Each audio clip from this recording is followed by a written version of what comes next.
یہ مشن ہے کہ نوجوانوں کو کس طریقے سے کام میں لایا جائے، کس طریقے سے انہیں استعمال کیا جائے.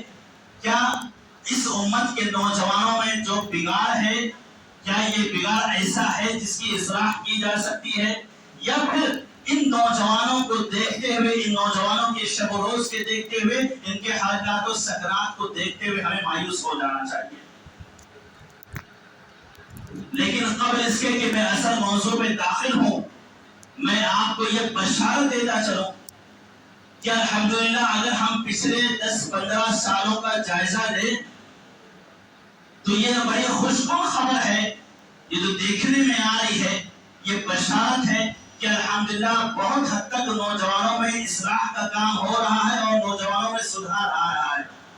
ورنہ پہلے جو ایسا تھا کہ ہماری یہ مسجدیں، ہمارے یہ مصلے جو صرف بزرگوں سے آباد ہوا کرتے تھے، جو صرف بوڑھوں سے آباد ہوا کرتے تھے، الحمدللہ اب اس میں نوجوانوں کا طبقہ بھی مسجدوں کی طرف کھینچا چلا آ رہا ہے.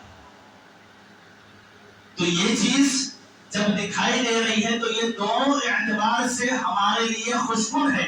ایک تو یہ ہے کہ وہ لوگ جو نوجوانوں پر کام کر رہے ہیں، جو نوجوانوں کے لیے کام کر رہے ہیں، جو نوجوانوں کی اصلاح کا کام کر رہے ہیں، وہ اس امید کے ساتھ میں کہ الحمدللہ اصلاح کا نتیجہ آ رہا ہے. کتنا فیصد، کتنا پرسنٹیج یہ الگ ہے، یہ الگ موضوع ہے.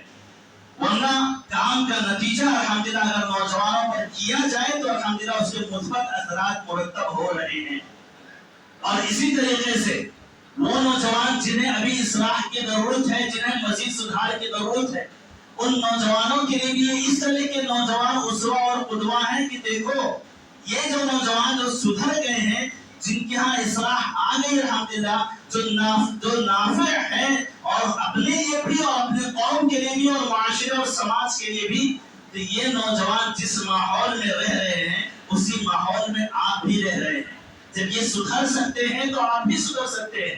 جن چیلنجز کا سامنا آپ کر رہے ہیں اس طرح کے چیلنجز کا سامنا یہ بھی کر رہے ہیں. جن فتنوں سے آپ دوچار ہیں اس فتنے سے یہ نوجوان بھی دوچار تھے، لیکن الحمدللہ اپنے آپ کو، اپنے دامن کو، اپنے فکر کو، اپنے منہج کو، اپنے طریقے کو اور اپنے دین کو بچاتے ہوئے الحمدللہ یہ سدھرے ہوئے ہیں اور کام کر رہے ہیں. الحمدللہ یہ آپ کے لیے اسوہ ہے، نمونہ ہے اور ماڈل ہے کہ آپ بھی اپنے اندر اصلاح لا سکتے ہیں.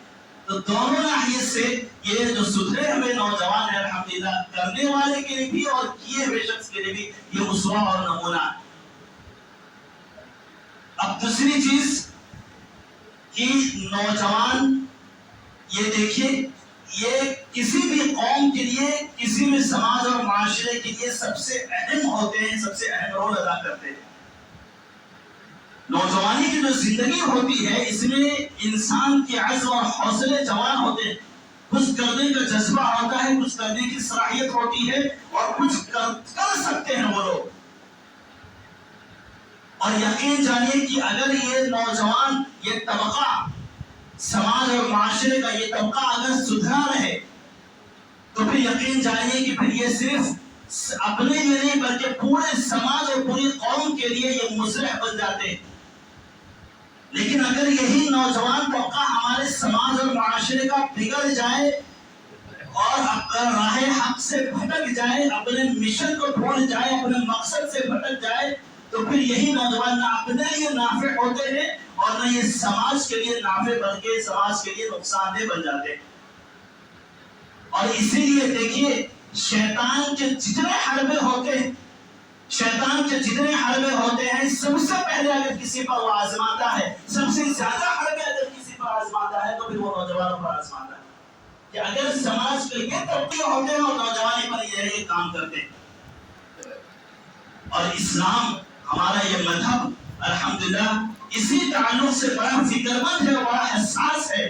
وہ نوجوانوں کے تحفظ کی بات کرتا ہے، نوجوانوں کے عقیدے اور ان کے ایمان کے تحفظ کی بات کرتا ہے، نوجوانوں کے منہج اور ان کے سلامتی کی بات کرتا ہے. اور اسی طریقے سے نہیں کہ صرف اپنے نوجوانوں کو ہمارا یہ اسلام، ہمارا یہ مذہب اپنے نوجوانوں کو بچاتا ہے، بلکہ ان نوجوانوں کو مخاطب کر کے ان کی جوانی کے تعلق سے ان کو جواب دے